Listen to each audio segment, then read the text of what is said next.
Welcome to Adventure Thinking, an intimate series of live video podcasts that explores the mindset born from challenge, adversity, and living a life of no regrets.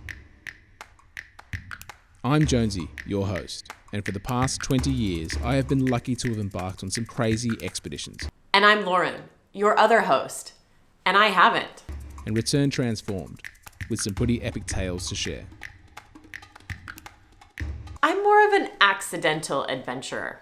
You just start to question why you're doing it. Each week, I'll be bringing adventure stories We'll be bringing and mindsets down from the proverbial mountaintop as we dive into the hearts and minds of some of the world's greatest adventurers. These are people that have achieved truly phenomenal undertakings against all odds and have returned better for it.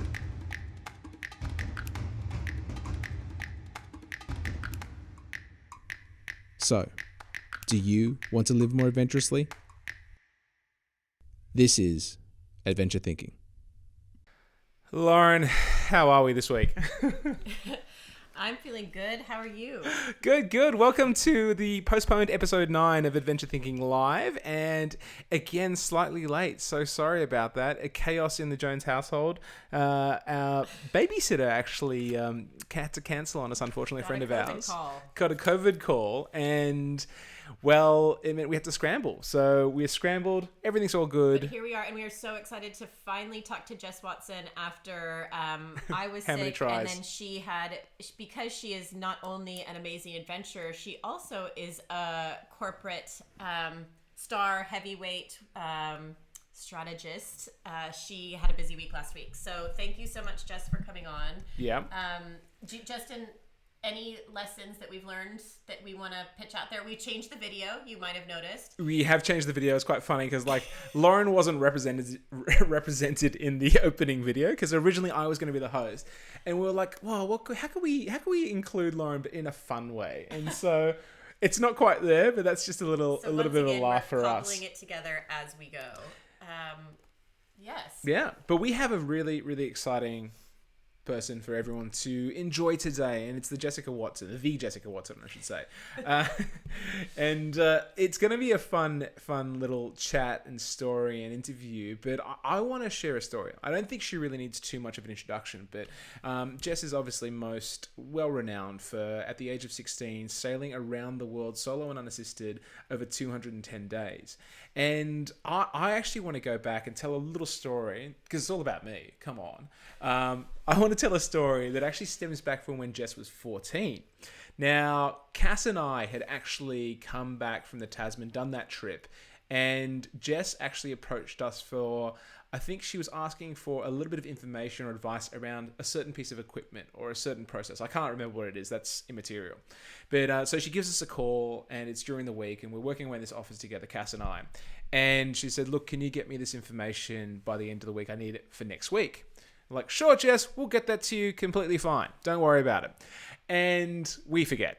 I mean, I'm sorry. We forgot. We didn't do what we were meant to do. Come Sunday night, 9 p.m., Cass gets a phone call from Jess, 14-year-old Jess, who gave him a standing down, basically like, "Cass, you and Jonesy promised me this information by the end of the week. It's Sunday night. I need that for next week." And that is awesome. Jess, can you come and live at our house? Yeah. I need that. I need you to do that to Justin now. Gosh. That's Jess's voice you can hear, but you can't see it yet because we want to play a video. But Jess today is going to be talking about the theme of Audacity. So we are so stoked to have her on the show. But we're going to start off with actually a little clip that Jess has provided to us. So everyone enjoy this.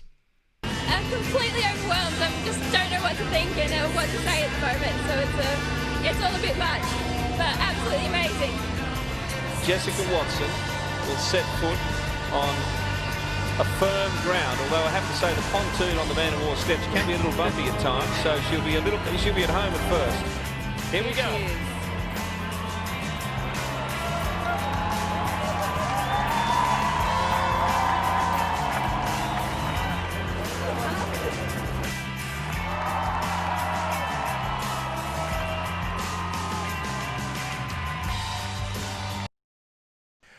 Jess, welcome to Adventure Thinking. How are you? Good. Yeah, no, thank you for having me. Great to see you both. Oh, how does it feel for watching that little clip, that little snippet? I mean, it was how long ago now? 10 years, actually. 10 years this year, wasn't it? It is, yeah. Yeah, it's a funny milestone. People kept saying congratulations, and I was like, oh, hey, I'll take it. But I don't know what, it's funny anniversaries like that. It's I suppose it is lovely to take a moment and kind of reflect and celebrate.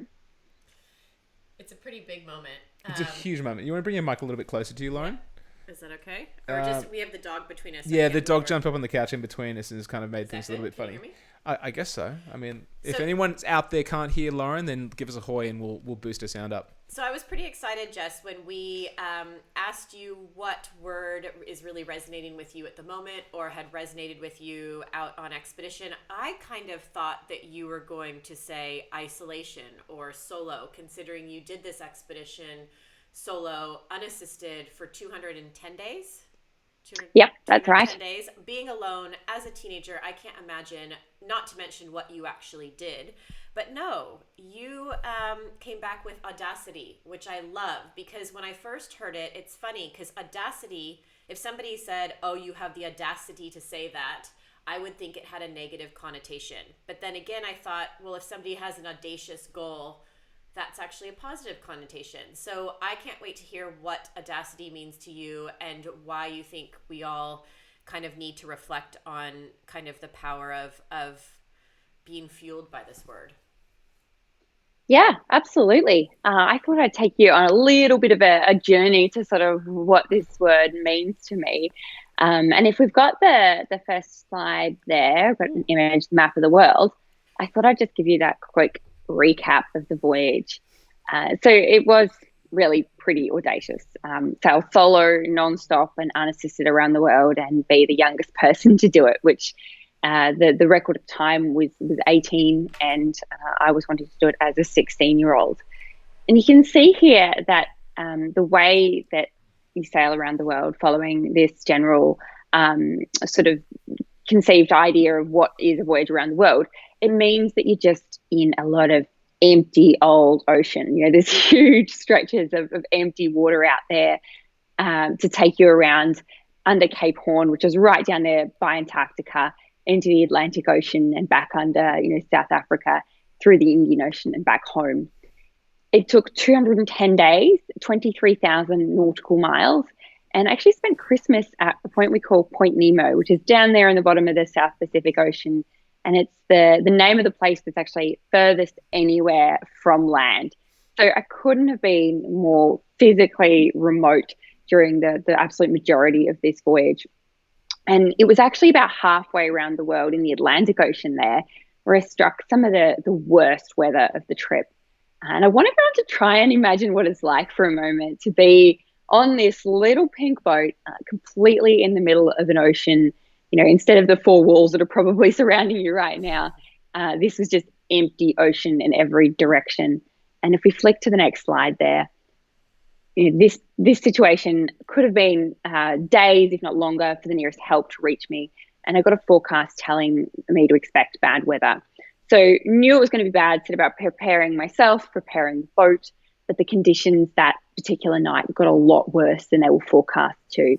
So we ended up with cyclonic strength winds, just howling, absolutely screeching through the rigging of the boat, and waves that are 10 meters plus. So just absolutely towering above us.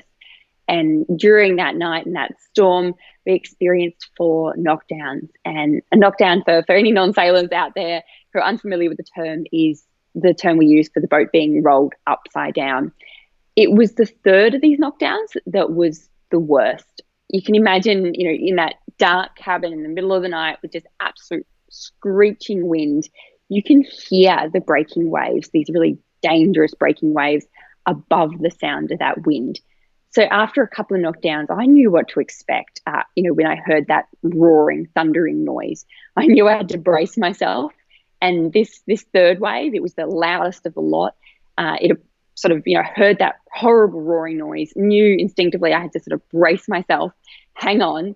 as that thundered towards us, and I found myself walking up one of the walls of the boat to stand with one foot on the ceiling, then upside down like that, picked up like we were a toy and thrown into the trough of the next wave upside down.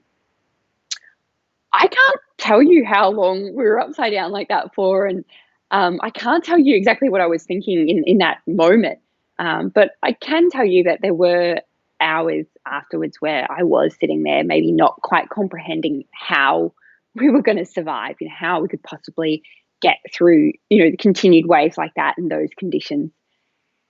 Quite obviously, spoiler alert, did survive. And went on to sail, yes, exactly, the rest of the way around the world. And if we flick to the next slide, what I want to do is kind of just explain, I suppose, the thing that connected that moment and the person who was able to get through that situation to me as a little girl. Because me as a little girl, this picture here is my very first day sailing, is actually the last person you would expect, the furthest person you could imagine from the person who went through that storm. Because I was this quiet, shy, timid girl who was scared of getting wet, as you can see in the picture here. And this is Queensland, where the water's pretty warm. I didn't like going fast, climbing trees, doing any of the things that you would expect from this girl who, really only a few years later went on to sail around the world. Sorry, which girl are you, Jess, in this photo? I'm in the pink pants. I'm the one nice. standing back, standing nervous, right back. not wanting to get involved. That is my older sister there, who was the one who was sort of, right straight in, getting involved, became a great sailor very quickly. And I was really just following her reluctantly, down to the yacht club every weekend. So what was the thing that changed everything and, changed me from that timid, scared of everything, fearful little girl to the person who sailed around the world and survived that storm and that knockdown in the Atlantic Ocean? Well, it started, of all things, with a bedtime story that my mum read me. Turns out bedtime stories, dangerous things to do. So, it started out as this innocent bedtime story that mum was reading myself and my siblings. And it was the story of Jesse Martin, who was one of the previous record holders. He'd sailed around the world solo and nonstop as an 18-year-old. And the thing about his book that totally changed everything for me was realizing, amazing adventure, sure, this is really cool, this is really exciting, but he came across as a normal person. Yes, he was doing this amazing adventurous out there thing, but for the first time with one of these adventure stories, I realized, well, yeah, he's incredible, but he's also, could have been the guy who lived next door. He's normal, he's human. And that started me thinking, well, he's normal, he can do that, he can be in one of these books. I could, maybe I could be one of those people. It gave me something really important, and that's audacity to kind of go, hey, I could be in one of these stories. I could be in one of these adventures. It gave me this connection between these amazing heroes, these adventurers that I'd been, exposed to through kind of my parents and through, sailing, and made me realize, hey, it could be me. I could do one of these things. And that started, I suppose, what became part of the inspiration from there was curiosity. Jess, how old were you then? I was 11. Yeah, 11 years old. Wow, and okay. It took me about a year to start telling people. Yes, I was telling people, telling my parents, not asking them. It took me about a year to start voicing it, but really that was it. That was what did the damage and gave me that audacity. And it was interesting, Lauren, to hear you kind of introduce audacity and potentially kind of maybe not, it's not always perceived as this entirely positive word. And I think that is actually really important because it is almost it's a wonderful positive thing, and it's wonderful to have these incredible, crazy, audacious goals. But there is actually something about it too that is a little bit arrogant, isn't there? To say, hey, why couldn't I sail around the world? I could be in one of these books. There's no doubt about it that there's something slightly arrogant about that. And, maybe that's not always a positive thing, but I think it is really fantastic to have these big, scary, audacious goals as well. Well, I think it's really interesting too from an Australian, you said that you were shy, 7-year-old. And also in Australia, you have the tall poppy syndrome. So just to give some context, Jess, you are in Melbourne right now. And for people that are listening outside of Australia, Melbourne is in lockdown, stage 4 for COVID. So we might get into that later and see how Jess is faring in terms of isolation now. Given I sure think she's going to be okay. I think she'll be okay. But there is something, being American, I remember, it's not the same culture. Well, for men, I think there is a little bit for women, but for men, it was very good to have audacity and be audacious. But for women, I think if you were too, full of energy or had too big of goals, that, you'd kind of be put back in your place. And then when I came to Australia, it's a country of tall poppy where the whole country is very sensitive to the person saying, I'm the best, I'm going to do great things. So what was it about Jesse's book? I guess you already said that he was normal, but was there something else that really resonated? Was it something that kind of awoke in you? Or do you think that you already had this thing inside of you where you're like, I want to do this thing, but now I believe I can? Or was this like, wow, that's really amazing and I want to do something different than I thought I ever had? Yeah, I suppose it was the penny drop moment, and there's no doubt that there were things leading up to that obviously really contributed to it as well. And one of those things is obviously the fact that I had such an incredible, I suppose, supported childhood, that I had parents who were letting me and my siblings go off on adventures and kind of, get into trouble, limited kind of trouble that we could get ourselves back out of. So I was obviously really well supported and encouraged, and then it was that kind of penny drop through the book. And that audacity, because I think it is so powerful. What does it take to be successful, or, in any kind of field sport or anything, adventure? Yes, you need all these other, traits and, all that preparation and all the support. And of course, all those things are critical. But sometimes I think it's as simple as kind of just having the audacity to go, hey, I could do that. Yes, you're going to have to put in the hard work. It's not going to be easy. But if you don't start with that, maybe it's a penny drop to go, why shouldn't I dream about doing these things, or why shouldn't I think that I could do these things? If you don't have that, then the perseverance and the preparation and the team is not going to be very helpful. Do you ever think about your life if you didn't make that choice? If your mum hadn't read that book to you, do you ever think about that? Yeah, people ask every now and again, and it's just completely impossible to separate the two. I mean, I am today because of this thing.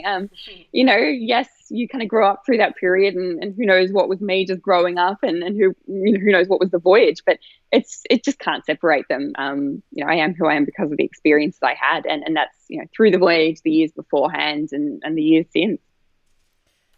I want to actually just share like what book you're talking about, because some people might remember Jesse, but that's the book there, isn't it? Was it the actual full adult? That would have been a long read as well. So, wow.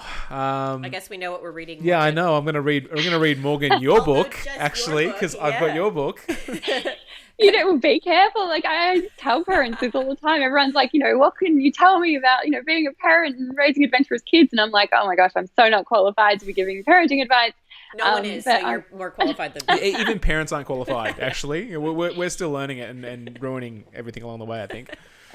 There you go. But yeah, I say that, I'm like, just be careful. I think parents have this idea that they want their kids to be adventurous and courageous. And my parents did that for me and were incredibly supportive. And then I think I just took it a bit further than they imagined. And I came out with this, I want to sail around the world. And they're like, oh, maybe there's this little island off the coast, or, maybe some smaller kind of, really exciting but slightly less significant thing than the world might be a good idea. Did they really try and pull you back and pull you down and go, you can't do it? Did they ever have that chat? Because I had that chat with my parents, and they were like, you can't do this. If you do this, we're basically don't call me mum again. I had that conversation with my mum, so she's pretty hard-nosed. But did that ever happen? How early was that for you? Was that when you first raised it, or was it along the way? So Cass and I actually held the idea for the Tasman probably about a year and a half before we actually kind of really announced it to our family. So it was just a close circle of friends, and me having an Asian tiger mum as a parent, that I was terrified of that conversation, and it didn't it didn't go entirely well at the time. Yeah, so ended up with me crying in the garage and mum bawling upstairs and dad sleeping on the couch. So very different responses. But they kind of saw the level of preparation we put into it and eventually came around. But they hated the idea at the time. Hated it. I think that's an interesting thing where, you know, just what you were saying is it has to start from that seed of the idea, and there is that audacity to think you can do something impossible. Because but that's how the world changes. That's how people do amazing things. That's how things change. And unless we want things to stay the same and not move forward, you have to have that seed somewhere. And then I heard you say too that it took you a year to share that. Was that true? Yeah. And I think that we've talked, multiple people have said that, it's keep the arena small and make sure that you surround yourself in that arena with people that are going to be supportive, helpful, or at least give you constructive criticism, because that seed is so fragile. Did you feel that way, or were you like, I'm going to do this no matter what? In the early days, yeah, definitely. So it took that year, and then I firstly sort of tentatively told my older sister, one of those kind of sister conversations, lying in bed late at night. Yeah, she was the first. What did she say? I didn't realize that she actually took it quite seriously from the get-go. I thought she was kind of a little bit, oh yeah, whatever. She'll come up with something else next week. But I learned later on in this very serious family discussion, it was kind of like a family meeting, and she's like, Mum, Dad, Jessica's got something to tell you. She put you on the spot. Yeah, she did. But hey, I needed to tell them. This was the moment. I was 12 and I just started bawling. So it's funny that you're saying tears, because I don't know why I was crying. It wasn't sad. Maybe I was scared, but for some reason it was just the most emotional thing. And I just started absolutely bawling as I told them what I was going to do. I was telling them, it wasn't asking them. And I think in that moment, probably because I was bawling, they were like, oh yeah, that's cool. Sure. And I think it then kind of took quite a long time to sink in and for them to realize actually how serious I was about this, because I was, living and breathing it and working towards it. And I think that's actually another critical moment for parents. Squish it then. If your kid comes to you with this, squish it early, because, after that, it became my whole identity. And I think I put them in this really horrible position where maybe it just would have been, too tough to actually crush it and crush me so completely, because it was so utterly, my identity, that they kind of reluctantly went along with it. I've pulled a couple of things from that. So number one, if there's any youngsters out there listening or watch this later on, use tears, use emotional blackmail in order to get your way. That's what we're teaching people. But I want to ask you a question that I get a lot, and I've got a distinct answer in my mind, but I want to hear your answer. Jess, if you have a child in the future and they come up to you and say, hey, I'm going to do backstroke across the Tasman Sea, or I'm going to swim around the world, or something outrageous. Something audacious. Something audacious. Yeah, that's a good word for it. What's your response? I don't know. She's like, I know people do ask that, and it's really scary, isn't it? Because I think I couldn't say no, because how hypocritical, how terrible. But I think do what Mama says, not what Mama does. Yeah. I mean, what I put my family through was just horrendous. Yeah. So I really think I would appreciate that, and it would really, really scare me. There's no doubt about that. But I think that if you saw that passion and that determination and that kind of willingness to put in the preparation, then of course you'd sort of go along with it, potentially reluctantly. But if you saw that passion and that drive, then I don't think you could do anything else. So I'd be very interested to hear what both of your answers are on that as well. Might be coming. Well, you're exactly the right type of person to do a trip like this. To go off and chase, two grown men when you're 14 years old and have no qualms about that on a Sunday at 9 p.m. at night. Like, you had the right mettle from get-go. And that is rare to see in a lot of people. A lot of people have to build that up. I didn't have the courage to do something like that at 14. But I've built into it. I've grown. I've learnt. But my response to, I suppose, that question is, if Morgan toddled up to me or Dylan came up to me and said, Dad, I'm going to do X, Y, Z, I would try and stop them. Now, hear me out. I would try and stop them because I want to be the first hurdle. If they can get past me, if they can convince me they're going to do it in a safe, rational manner and take risk mitigation seriously, then I'll support them, and I will support them wholeheartedly, but I'm going to be that first hurdle. And if they can't get past me, they're not serious. That's my take on it. Lauren, are we in agreement? Yeah, or no? I think I wouldn't know how I'd handle it until it happens, but I mean, I think whatever lights them up, like I want to keep that light shining. So if that's something that they came up and said, this really is my passion, then I want to encourage them to follow their passions. But yes, of course, it's like, I even picture me traveling around the world solo, just like backpacking. And I wasn't scared at all, yet I'm sure my mom was terrified, back before you had cell phones or whatever. And it is a funny thing with kids where it's like your heart walking outside of your body. So I think it'd be really interesting to see Justin specifically on the flip side of that conversation. I've just realised I've stuffed myself up though. I've put this on the interwebs. Morgan's going to really see this in the future, and she's I'm bluffing. Oh no, it's ruined. Jess, I had a question. When you told your sister, so you guys are in bed and you're sharing a room, and she's the first one you said. And that's a big deal. I think a lot of times that we've been talking to adventurers, a significant step in the process after the audacious seed is just verbalizing it to someone. In that moment, you said she was a sailor too, or that you were following her. Did she say, I want to come with you? Was that ever a conversation did you want anybody else to come with you, or was it always something that you wanted to do by yourself? And if so, why? Yeah, no, I don't think from memory that she said that. If she did say it, then I've clearly, forgotten that and clearly swept it under the rug at the time. But no, I think it's funny because I remember as a kid, there were a few times with friends where we'd kind of play around with the idea, but it was never serious. But I think it was also kind of a case of, hey, if anyone really had acted like they were half serious, I would have jumped at it and done it with them. But there's also no doubt that I was very fascinated by the solo element. And, it was very much, after that kind of audacity, it was very much the curiosity of it. What would it be like to be alone? Will I go crazy? Could I do that? That became a big part of the inspiration. And then from there, the inspiration actually became kind of wanting to challenge the status quo and make people, stop and think, what's a young girl capable of? But yeah, no, bringing it back to your point about verbalizing it, I mean, it is incredibly powerful, and, saying it to Emily and my sister, and then to my parents, and then after that, actually starting to tell people, it was so scary. Because as you said, you then need to kind of build up this group of people around you who are going to sort of help and support you. And it was one of my mentors, Don McIntyre, who brought me the boat, incredibly, a fair few, conversations later. And he kind of called me out on this, like, you're saying you'd like to sail around the world, or that you want to do it maybe nonstop.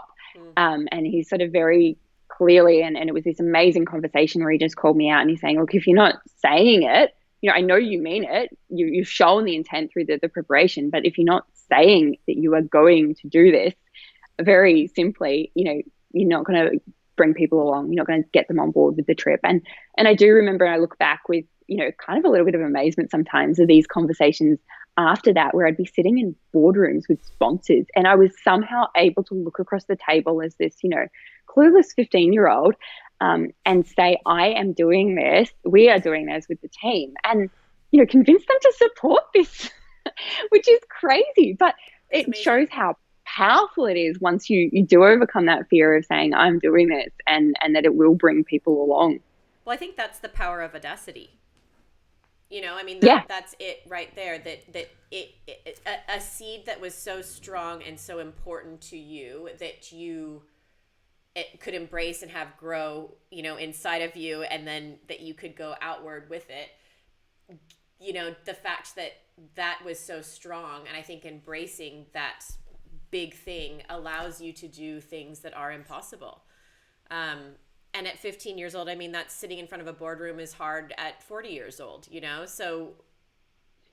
Actually, and on that, I think there's something interesting about teenagers and audacity, right? I mean, there's a lot of, things that teenagers do wrong, and it's not all great. And to your point earlier, it's true. And I do accept that not all teenagers are going to be ready or want to do something like this. It's not for everyone, maybe at any age, really. But there is something that is audacious about teenagers, and I think that is actually fantastic. Yeah, of course, there's some challenges and issues with that. You've got to be a bit sensible, and I'm all for that. But I think that's actually something that I want to remember and I want to keep with me, that remembering actually be audacious. You can be whoever it is that you want to be. You've just, it's going to be hard work. You got to make the sacrifices, but you don't let go of that, these are the things you want to do and you can do them. What's the last audacious action you've done or audacious thought you've had, Jess? I'm going to put you on the Pretty spot. limited these days in lockdown. I left the house. Oh, I was outside at 8:01 p.m. Past That's the curfew. No, Yeah. so yeah, exactly. Not being very audacious at the moment at all. No, I think a lot of the things that I've done since have been, in a way, kind of audacious for me anyway. In a way they've actually been very normal for other people. Like, as a 16-year-old who basically ran away from school, I went back and studied and then had this really corporate career. I mean, that is not audacious for so many people because that's your norm. But for me, it's actually like, it's definitely been a case of like, what can I do that's totally putting myself out of my comfort zone in this new and different way. And is that something that you think you chase? Because it seems like audaciousness in its most positive sense goes hand in hand with curiosity for you. Is that something that you still really chase in your daily life now that you are working in the corporate career? Is that something that you're fueled by still, or is that something that you've kind of isn't so important to you now?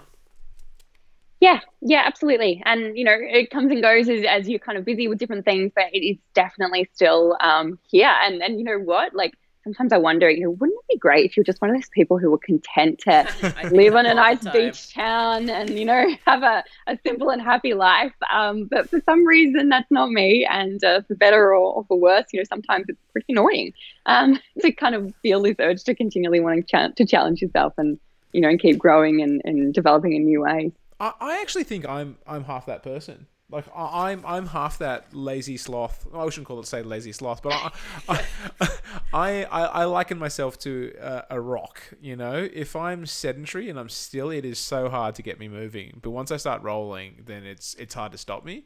You need that goal. I need a goal. That's for me. I need a goal. And like I think what's been the hardest for me. Let's bring us about COVID for a little while.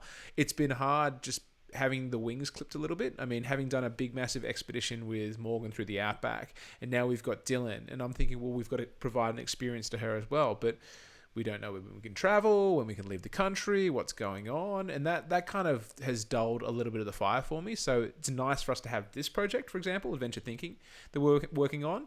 Otherwise, I think I would be going crazy. And my sourdough baking, I've been doing a lot of that. Yeah. Of course. Wow. That's the next adventure in the Jones household is sourdough I baking. actually got approached to make bread for restaurants. So I thank you know. very much, Lauren. I am pretty good at it. This could be, this is his newfound thing. Yeah. Jess, in your, now that you have been in lockdown and during this weird year that is the COVID year, have any audacious, being trapped inside, has any new seeds potentially percolated in your head? That you might it's interesting because like the first time around when this all really started hitting and all your plans just started getting cancelled, and for me there was almost a sense of, wow, I've got this, I can do this, and obviously I'm in a very lucky position where I've kept working at home and pretty unaffected, and I really appreciate how much worse and how horrible it is for some people.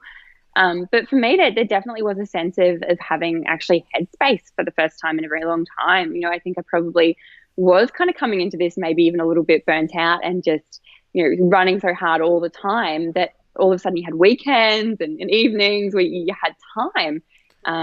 So it took a little while to kind of, I suppose, rest up a little bit. But then I did, for the first time in a very long time, start going, oh, what could we do? We could go off sailing. I mean, of course we can't right now anyway. And I did start writing another book and start kind of playing around with a few other ideas. So, yeah, it's been really nice in that regard. Second time around, way less fun, less novelty factor. But that has definitely been a nice thing to have that little bit of headspace again. Spoken like someone who truly doesn't have children. Yeah. Guess what? also spoken like someone who, what did Jeff Wilson say? It was the thing that you had already been stretched to that level. So anything less than that, Yeah. you've hit your stasis or something. Oh, yeah. It's not the window of tolerance. We were talking to Jeff Wilson. Jeff Wilson, that was a fantastic chat. It was a great chat on episode 8, resilience. Episode 8. But he was saying how, you hit these reference points in your life that every time you really go far beyond your comfort zone, that then stretches your comfort zone to that place. So because you have done what you've done, even uncomfortable situations are kind of like, yeah, but I've done the other thing, so I'm okay. Yeah, it's a process of hormesis and coming back to it. Yeah. Yeah.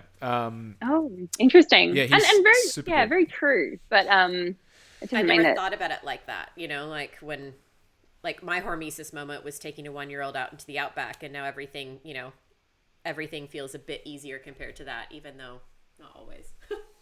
No, kids, yeah, that was tough. But Jess, you always say we when you said, I wasn't sure if we were going to get to do that. And I just want to, one question is there anyone out on the boat with you when, because I know that you're solo. So who is the we that you're referring to? Yeah, conspiracy theory. Really stowaway.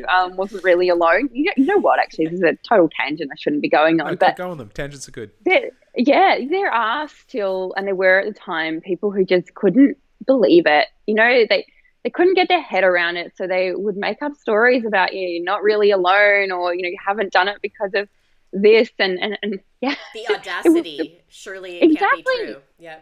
It sort of baffled me, and it's very funny, but there were still people who just couldn't quite get their head around it, I think, so that they would say, there was a support group following you, or you weren't really alone. I think the best one I heard was, because I heard a couple around your trip. One was like, you deliberately went off and found a container ship to hit. And I'm like, I don't think so. I just don't think so. No, I'm crazy, but not that crazy at all. So no, that's the tangent. But back to the we thing. There was no stowaway, and I say that, and it probably does confuse people. I don't blame them for being a bit confused by this one, but I say we for a couple of reasons, and one of them is just in reference to the boat, Ella's Pink Lady, and you go through something like that with your little boat, and you're going to develop a very close bond. And I did talk to her. It's Tom crazy. Hanks and Wilson, Yeah, as crazy as that is, it happened, and we were very close. We were great mates. She looked after me very well. But I'm also saying we in reference to all the people who were part of it. The support team and the years of work that it took to get to the start of the voyage. And there's definitely an irony in it, because it couldn't have been more physically alone. It really was extreme in that regard. But I never felt that way. I honestly never used the word lonely in reference to the voyage. There was times it was really horrible and really hard, but it was never a sense of loneliness, because it felt like a we. I'd spent, so long working, week in, week out, sun up, sun down with this group of people, that by the time I came to set off, it felt like it was theirs as well. And it felt like it was a we. And of course they were there on the end of the satellite phone, and, the scads and the check-ins and part of it, not physically, but very much part of it in that regard. Well, these solo expeditions are definitely, they seem to be a team effort. 100%. I remember seeing your team, you sort of in action, because we were kind of, Cass and I were on the periphery of seeing some things, and Fraser and the rest of the crew, and just like, you mobilized an amazing squad of people, and sure, you're on the pointy end of it, but there's so much work that went into the back end, so much work. And I'd love to pull on that, Jess, if you're willing to share a bit. So you now work for Deloitte as a consultant, and I just read a really cool article that you guys just put out. You're building the Peloton, and it's all about high performance team building, future of work, how kind of the old was a very hierarchical system, and the new is, we're going into this thing of networks of teams, and how, remote connection is very much the new world. And you talk about cross-cutting teams, ecosystems of teams. Can you tell us what all this kind of means, or why you think this isn't so important now that the world of work is changing? Yeah, absolutely. So I think this kind of comes back to almost the audacity thing in a way, because here I am, this person who so many people know as a solo sailor, talking about teams. I love it. but it was that voyage around the world that kind of, I suppose, originally inspired this interest, because there was that incredible team of people. And then in the years since, as I went on to do other sailing projects and racing, and it became sort of very team-based as well. And that just kind of sparked this interest in this space, and has led to recently this report, which of all things we actually use a cycling analogy, which maybe again is kind of playing playing on the analogy, on the Audacity, and kind of wanting to learn something new. But what we're seeing there is that, organizations are kind of moving towards more fluid structures and less kind of traditional hierarchies, and organizing as these teams of teams, which is where the peloton analogy comes in, because you've got this, huge group of peloton of riders all kind of heading in the same direction as one, but within that you've got these competing teams, which are somehow also having to cooperate, to get to the finish line.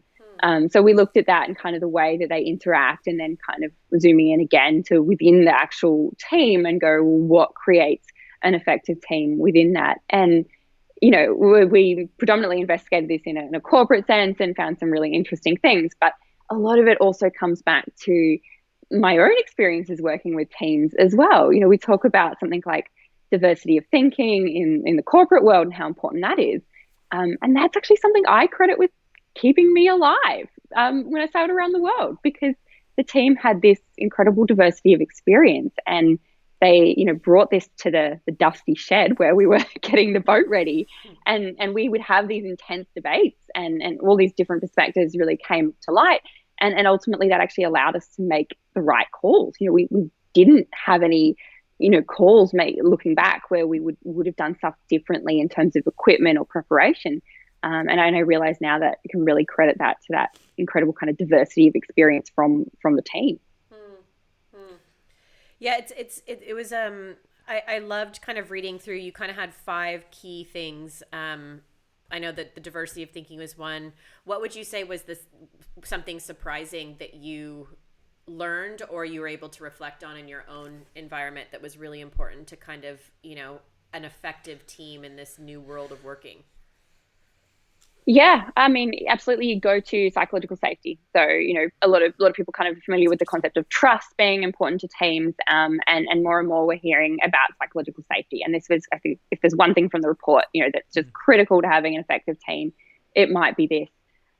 You talk to, any kind of adventurer or, incredible sports person or business leader, and one of the first things they'll tell you is, that importance of trust within a team or psychological safety. And people are kind of still ready to almost dismiss this as, what's this got to do with performance? But it's actually at the heart of it. It's everything. Without that environment where team members feel safe to sort of speak up and raise concerns or ideas, you're just not going to have an effective dynamic. And I've seen that play out in the water in racing crews as well, and just how critical that is to kind of have that environment where team members really feel like they belong and that they can speak up. Trust. Well, it's interesting, and it goes back to audacity too. Have the audacity, or to be audacious enough to be able to speak up when it is challenging, but when it's important to voice your opinion. You can only do that when there's trust involved. So that's absolutely, really and I the kind crossovers of, and are I interesting. Think, yeah, exactly, and it's another crossover because it's going way back. But when I think back to my childhood, and I did actually have an incredibly safe, supportive environment. Not only my family, but I also had this incredible best friend who I think just made me feel so safe that I was able to have these audacious ideas because I felt safe enough to maybe have these crazy ideas and crazy dreams. I like that. That's really interesting and really important. It's so basic, but it's important to remember, especially when we're all spread out in this weird world, and we're used to going into the office, or we're used to maybe being on teams that we can see face to face, but you don't need to have that. You just need to have the trust. Yeah. I mean, so much of this translates to virtual world. Well, same thing. Look at, you were virtually on a team.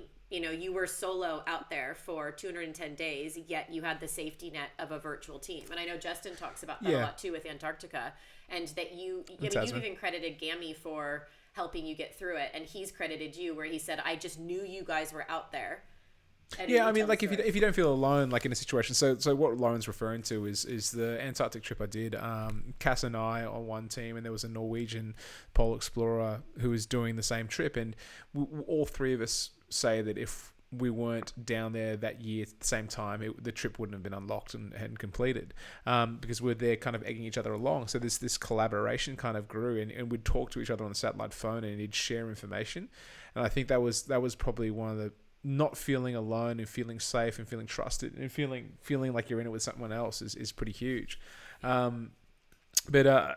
Yeah, it's like, have you ever had to cull someone from a team, like in the lead up to that trip? Someone who was a negative Nelly, was bringing the rest of the team down. Did you have to excise some people from your world-class team, Jess? I don't know if we quite put it like that, and I'm thinking to other teams and other environments too, but not just that, but I think in a way it often happens quite naturally. I mean, yeah, sometimes there's confronting moments. I'm thinking about other experiences too, but often it does happen, quite naturally, and that's certainly what happened with that team, because it was the people who were really brought into this and really believed in it who were there and kind of became a really tight knit team. And I suppose maybe other people did fall away slightly, with other priorities. But yeah, I suppose that direction they brought into it, they really believed in it. I've mentioned actually before a couple of times that I suppose the naysayers that come in, and there's people that are negative just for the sake of being negative, and you kind of got to just ignore them. But the ones that are negative but have a body of work or knowledge behind them, they're the ones you want in your team. They're the ones you want to be advocates, and so it's probably one of the most important things, because they generally have the answers. So you want them on board.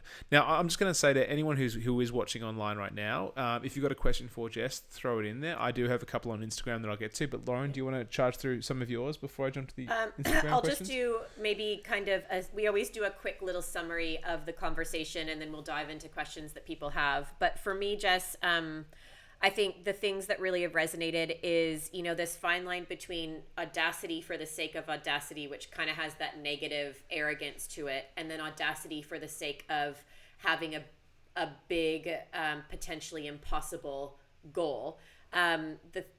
The difference is it's backed up by curiosity and hard work and even humbleness to both challenge yourself and other people, and to be able to speak up is important. And then also surrounding yourself by a team. Diversity is huge on that, and safety. And that can be a virtual team, even when you're solo, or just having that base level of trust to be able to speak up and be able to kind of have these seeds turn into something stronger. Also, and it goes back to the safety too. You shared your first seed of an idea with your sister in the safety of your bedroom as, kids, and she was able to kind of hold that and protect it and take it seriously. So I think if you're going to have an audacious goal, back it up with curiosity, back it up with hard work, because you've said that a lot. It's not going to be easy, and it's going to take hard work, and then surround yourself by a diverse team with trust, and I think the world's your oyster. I think there's actually a challenge there for everyone that is watching. I think that or watches this later on. I think for the next week, let's try and practice that your audacity. Go out there and give yourself the opportunity to go out there and think audacious thoughts, and don't squash them down. Don't be that person that's going to pull it down straight away, because I find you can be yourself. Well, I can be my own my own worst critic, I should say. So give yourself that freedom to dream and have an audacious thought, and then maybe act on it. Just willy-nilly go out there and just share it with someone. And I think that's such a powerful thing. That best friend, that older sister, a spouse, even the dog. The dog, it makes it more real. Hey, Ollie. She doesn't really listen to me that much anyway. But I want to... Sorry, Jess, did you have anything to add? The power of voicing that was another thing. No, that was a brilliant... Yeah, that's a very important one too, but that was a brilliant summary. She's good at it. I can't do that. You're good at it. You guys are. I mean, it's coming out of your brain. But yeah, I think voicing. Yes, let's all take Justin. What's one thing that we can do? Just that's another thing that we kind of always do a bit of a wrap up on. If you could tell people, if we encourage people to be audacious and to chase these big things, I think one thing you've said is just to voice it. Is there anything else that somebody could do this week if they're kind of being worried about being too audacious or, being a tall poppy? Is there any advice you can give them or some action that they could take to be a bit more audacious in their life? Yeah, sure. Well, I suppose, then the next kind of step is, once you've got this great audacious goal, is to work backwards, break it down into the things that are more manageable and the pieces that are maybe not quite as audacious. Because, that's how these things actually happen. That's how they come to life, is that you have the big, brilliant, audacious goal. And then you kind of look at it, pull it apart and work backwards and go, well, actually, if I'm going to do that, then the first step is, X. It's read that book or do that course. And then, after that, that's the next step after that. And then, you can hopefully take that first step. Perhaps not here in Victoria, but yeah. the inward first step. You can as well. Yeah, what can you do? What is that first step within your kind of current situation? And that's where the hard work. That's where Audacity, the power is in the hard work, as you were saying. It's just something that struck me. I think we should start a movement in Victoria, like 59-minute adventures you can have within five kilometers. We should run a competition. Get people out there doing some audacious, crazy stuff, but wearing a mask. Oh, yeah. Or just to voice audacious goals that have percolated since they've had some downtime. I mean, sometimes what they say, boredom is the best breeding ground for curiosity. Humans distract themselves too much, and so they don't allow them to feel boredom, and boredom is where the mind starts to wander. Yeah. Oh, wow. I certainly hope so. We just had a question jump in. I'm going to jump to this one because it looks like a long one. I haven't read it yet, but I'm going to jump straight in, so I hope it's good. This is from Jason. I'm going to move this over here so we can all see it. Jason, a question for Jess. I am into year 15, running an audacious company disrupting the plastic nappy industry to attack the marine plastic waste issue. It has been a much longer journey than first thought. Every now and then, the spirits wane. I run marathons and know what endurance look like, but what did you do in the darker moments of your trip when you thought you were done? Thank you. Ooh. That's a good one. Wow. Jason. That is, and what an awesome idea. And clearly an awesome product. Not an area I know a lot about. That's a really, really interesting one because it's real and the current situation and, so many of the other things that we all go through, it really is real. It's not always positive and it's not always, these moments of inspiration and audacity. There is just a lot of, I suppose, just slogging it out and hard work or whatever it might be. Persistence is definitely a big part of it. Continually just chase people who said that they'll do something for you. Sorry. No, not at all. But that comes into it. When it came to it out there, during the actual voyage, one of the things that really helped was the fact that there was no easy out. This is incredibly harsh and horrible, really, but I don't actually hate the idea of sometimes putting yourself in a situation where the easiest way out is to keep going. It would have actually been a lot harder to kind of turn back and often have to sail against the wind. So it was actually almost the easiest thing to do, to just keep going. Now, I don't think that's for everyone necessarily, but I don't hate the idea of putting yourself in that position. And in a way, you're sort of doing that by saying, I'm doing this, because then you're kind of holding yourself accountable. You've got to do it. You're kind of giving yourself that it's easier to keep going than back out of this moment.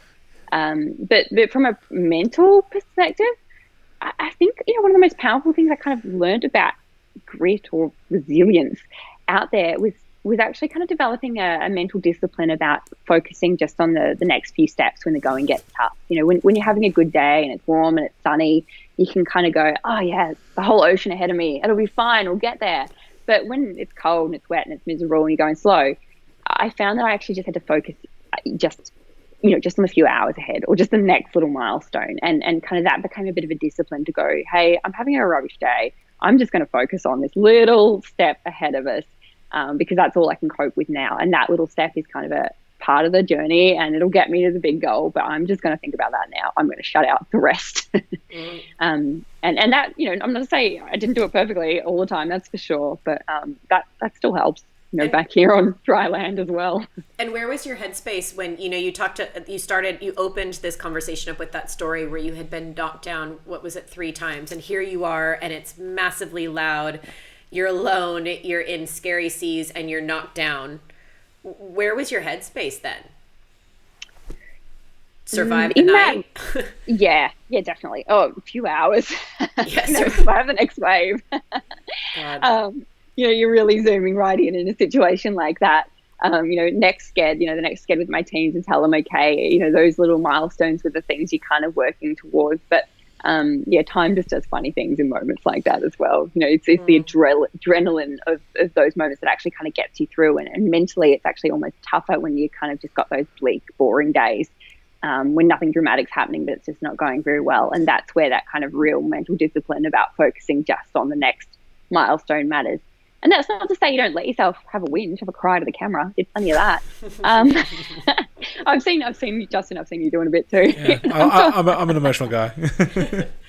Yeah.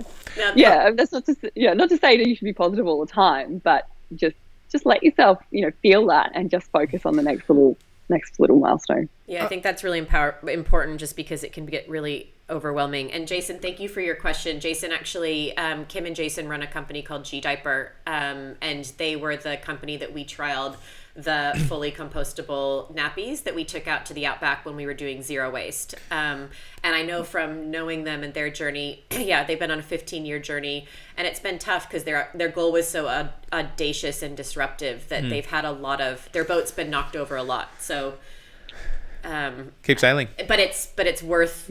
Yeah, it's what they're doing is really important for the world. So keep sailing. I'm gonna jump on a question that's actually from Instagram that is related to that, but it's more coming from a sailor. It's coming from Nina James out there, and she wanted to know about your belief. Like, did you believe you could handle anything that the ocean threw at you, or do you believe you are out there at the whim of Mother Nature in some regards? It's a good question. No, I don't know that believe it can handle anything. The ocean is a big, scary, unpredictable thing. That's for sure, and you have to have an extraordinary amount of respect for it. But the years of preparation, I suppose, meant that myself and my team felt like we could answer the questions about all the things we could think about that could go wrong. We thought we'd pretty well covered it, and that's not to say something completely left field wouldn't have happened, but we had answers to the scenarios. If this happens, we've got to do that. The boat's got to be set up this way to prevent that. And that's just that, all adventurers do it. You're thinking through constantly what could go wrong. So a lot of the thought had gone into it. And by the time I set off, it's almost like I'd done it in my head. You spend so much time visualizing it. So I feel like I'd got my head around a lot of it. But no, you never quite know what the ocean's got in store for you, that's for sure. Yeah, definitely. I mean, with a lot of adventure, there is a small portion. You manage the risk you can, but there's always that level of a small amount that's unmitigable. You don't know what's going to happen. There's black swan events, and then that's in certain activities they're worse than others. I mean, you look at sailing. I mean, the ocean. It's not malicious, but it's just it is so it can change. It can change, and you can't expect absolutely everything that might come your way. But mountaineering, for example, certain avalanches will always go. And you just got to time it and try and trust your luck at times. Well, being an accidental adventurer and married to a real adventurer, I have to say that I always thought that adventure had more. It was more adrenaline seeking, and I'm sure it is in some way, but marrying Justin, he's actually risk averse. And it sounds just that you're similar. It's like you went through, to do these massive adventures, you really have to, be very good at risk mitigation. And it's more about that than it is about, having the kicks from going fast or going hard. I mean, you also touched on visualization. Someone else has made that comment as well. Diane Fielding, who's watching right now. Visualization is a great tool to use when cycling 165 k's into Cooper Pedy with a headwind all day. You visualize the wind opening up around your bike and closing in after you've ridden through. So, that's interesting. I actually did hear that for somebody who is biking. It's visualize the wind going through your body versus being like you're actually porous. And I've tried that when I've even just been cycling, to work or something, and it's a funny mental trick. Yeah, it's funny that other people do. They're the best paddlers, and we're going down on a tangent, but you're meant to visualize not pulling your paddle through the water, but you're planting your paddle in solid water, and then you're propelling the kayak past you. Jess, never going to be a good kayaker. Any visualizations you want to share that were really helpful? No, I don't know if it was anything quite as specific as that for sailing, and a lot of it. I mean, although a lot of it was actually, you're surrounded in every direction by empty water, thousands of nautical miles. You're not going to see anyone for weeks. How are you going to feel? Are you going to be able to cope with that? Will you go crazy? It's a pretty cool thing to think through. But a lot of it was actually, visualizing scenarios. And I've seen, the best sailors do that, and they're constantly doing that. And it's pretty cool the way they do that. It means you're a bit restless while you're at sea, I think, too. Your mind's always going. Jess, I am conscious of timing, so because I know you've got a fairly busy day. Do you have to jump off in the next 5 minutes or so? I think we've got another 5 minutes. Okay, cool. I want to ask a quick question. We'll ask the final questions, but I want to ask a quick question around, you're certainly around the world, trying to go solo unassisted, youngest person to do so. How much, you don't strike me as that type of person, but how much ego is wrapped up in a journey like this? Wanting to want that record, because, there was a bit of controversy around the ruling bodies and this, that, the other, and not going far enough north and all that sort of jazz. How much was wrapped up around wanting being the first? Yeah, being the first. Yeah, and that's an awesome kind of place to kind of start wrapping up on, because it follows on from Audacity, which I think does have that little bit of arrogance in it. I think I would almost be arrogant to kind of ignore that and pretend that, that there's not an element of that. And such a big part of the motivation was wanting to challenge the status quo. And that was fueled by the people who said no and that it wasn't possible. And that's really interesting that you kind of touch on the fact that there was some controversy about the rules, which is, firstly, to me, kind of hilarious, because there's actually no ruling body who ratifies or runs these records for youngest records, because fair enough, they've decided it's not maybe the safest thing to do. I get that. So there is no body. So there are these people in the depths of the internet, and sadly they like to spend a lot of time editing my Wikipedia page. Please do something else with your life, more interesting. Be more audacious than that. Yeah, that is sitting there kind of getting into these really lengthy, complicated debates about whether or not I sailed far enough for some record that doesn't actually exist, which is kind of confusing to me. So, it doesn't matter. It was about the adventure, the doing it, youngest and doing it nonstop was very much kind of, it had to be funded and the sponsor had to sort of, be part of that. And I suppose it mattered because it was the goal. But the technicalities that people need to debate on the depths of the internet don't particularly worry me. And I actually had a moment recently where Netflix have just announced that they've brought the rights to my book and the story to make a film out of it. And this is a weird one for me. Yeah, it's a weird one for me, though, because quite honestly, there's times when I kind of want to move on with my life and don't want to be that 16-year-old anymore. But when I saw someone kind of make a comment about, oh, she didn't quite sail far enough, I was like, you know what? We do need this movie. Yeah. Because clearly there are still people out there who feel the need to, I suppose, discredit the voyage by kind of debating these things that, don't matter, aren't relevant to me anyway.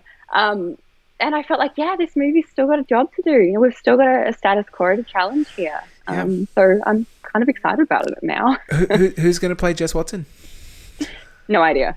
Honestly, don't mind. Please, I'm going to audition. Here we go.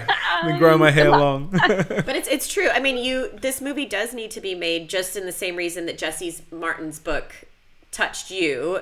A movie like this will touch other people, and they will be able to hopefully have these big goals and big dreams, audacious as they are, to be able to try something. So I think especially it's super important. I mean, you said you did it to challenge what you could do as an individual, but also what was perceived as possible for young women. And I think that's a really powerful story, whether it's a bedtime story or a Netflix. Now we're in the new Netflix movie realm, but I would love Morgan to see that, and I would love to see it. So what you did was pretty fantastic. And I think there is the shadow side of Audacity is those haters. Yeah, there's always going to be. And how do you protect yourself from those? Have they impacted you at all, other than just annoying you on your Wikipedia page? Have you had to grow a thicker skin? Any advice there if you're going to be audacious to how to deal with some of that naysaying? No, look, I really haven't given them a lot of thought at all. That's probably quite honestly, it was that comment that kind of bubbled to life around the movie, and I was like, wow, they're still there. But but no. You have to ignore them because there's always going to be someone who doesn't like what you're doing, and even if if you stick your head out and try and do anything, that there's going to be someone who doesn't like it. Yeah. And you've got to not focus on that. You can't focus on that, and you surround yourself, as we've talked about, with the sensible people, the people who are actually giving useful feedback about what you could do better or to be safer. And they're the good ones to surround yourself by. Yeah, keep the just listen to the people that are in the arena, not the people just throwing things into it. Wow. Yeah. I'm conscious of times. I mean, Jess, this has been absolutely phenomenal. I've got to ask you probably the final question of all. Who's someone that you would like to see in the hot seat? Who is an adventure thinker like yourself that you would like us to interview? Who do you think should be there? Whose story needs to be heard? Oh, wow. Put me on the spot there. Yeah, sorry, I should have warned you about that one. My bad. Yeah. I mean, you've had so many awesome stories and they've been really interesting because I think they've explored some great angles. But I'm going to go with the potentially really predictable one and say that actually you should get Jesse in the hot seat, Jesse Martin, because he's got some great recent stories to tell from his adventures cruising around the world. But he's also just this incredible storyteller. His book is, I think, a real classic.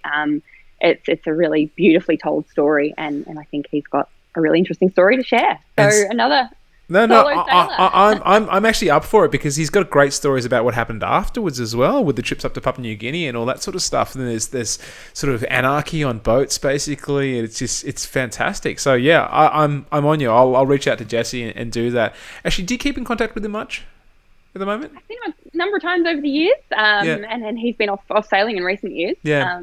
But yeah, no, track him down. I suppose like a lot of people, we're all stuck. We're all doing so. Yeah, true. At the moment. Just thank you so much. It's been amazing to be in touch with you. And if you are the face of someone who is audacious, you are also humble and hardworking and lovely.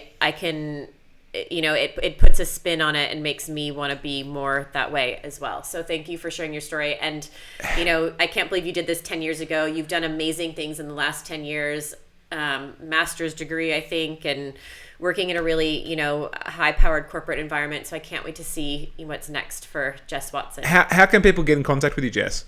Or follow what you're doing, or Instagram? What's the best way for people to see what Jess is up to? Not Wikipedia. Yeah, not Wikipedia. That's the flat Earth people. You'll find them there. No, do. You can join in with the debate about nautical miles. Look, Instagram, Facebook. I'm not as good at posting as I perhaps should be, but if you look me up there, that's the best way to go. Are you okay if we post that report or send a link to the report? Is that public? If people are interested in the team dynamic? Happy to. Absolutely. Can I learn a little about cycling as well? Yeah.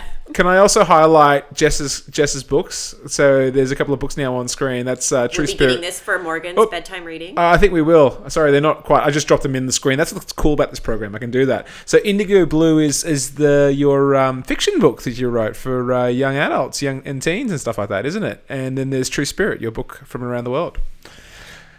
Yes. Yeah, no, something, again, a bit audacious, writing a book for young adults. So I reckon Indigo Blue is a lot more fun because there's a little bit of fantasy involved. Excellent. So excellent. Should we start Morgan on that one? Would that be your recommendation? Yeah, that's my recommendation. Okay. I want to say... sort of 9-year-olds upwards. We're reading Matilda right now. She's 4.5, and she really is into chapter books. Well, by reading, she's looking at the pictures and pretending to read, and I'm reading, but we will put that on the list. Okay, we'll do that. So, Jess, fantastic. Look, Thank you. We'll drop you off here, and then we'll just quickly wrap up and have a brief chat to you afterwards. But thank you so much, Jess Watson. Absolutely brilliant. You are my favourite round the world sailor out of all the ones I have met. Pete Goss, Mike Perham, everyone else can. Sorry, Jessie. Jessica's my favourite, so I'm going to put you there. And be safe. Harsh, thank you so much. And it's be really safe. awesome what you're doing with this. Be safe down there. Let us know if you need any care packages, and all of us in New South Wales are sending you guys lots of love, and hopefully that you can get out and about more soon. All right. Thank you. I think that really helps, so appreciate it. Okay, talk to you soon. Jessica Watson, everybody. Wow, that was absolutely awesome. She's she amazing. is phenomenal. She is phenomenal. And with people are commenting and saying thank you. So Jane Wilson just said thanks, Jessica, Justin and Lauren. Jason said, thank you for that answer to that question. Diane's kind of really into it as well. So really, I think hits a lot of, hits everyone in the feels. Yeah, really practical advice. One thing that I've got to say about Jess, though, is in reality, she missed out on an opportunity because there was a French sailor that actually sailed around the world, and he didn't go by himself, but he kind of did. And I want to show this photo. He brought a chicken with him. Jess could have brought a chicken. Moana. This is fantastic. Should have done something like that. Oh, be amazing. Anyway, that's my dream. That's my fantasy. So if anyone's got some ideas of who else they'd like to see on Adventure Thinking, send us an email. Oh God, that's just me. That's terrible. Sorry, Lauren. It's fine. I'm just hogging it. I'm good. I'm just petting the dog. And you might want to do a heads up on who we have next week. Well, we actually. Here we go. There we go, Lauren. I've got to lean in. I don't need to be on there. You can be on there. We've actually got a nice run up. Actually, over the next couple of weeks, we've got Crystal Wright, amazing photographer, filmmaker, documentary producer. She is absolutely phenomenal, and she's not busy because she's locked down in Australia. We also have Samantha Gash, ultra endurance sort of athlete and social impact philanthropist, and Paul Pritchard. He is hilarious, absolutely awesome, rockstar climber, adventurer, and also disability advocate. So, and Ollie loves his three-legged dog Pancho, as do we. No one can see Ollie right now. Ollie's lying down, so it just looks like we're very distant from each other. That's a leg. All right, so everybody, thank you so much. We will see you at 12 o'clock Wednesday next week. All right, catch you later. Let me just stop that. To Jess and then let her. Oh, Jess, thank you.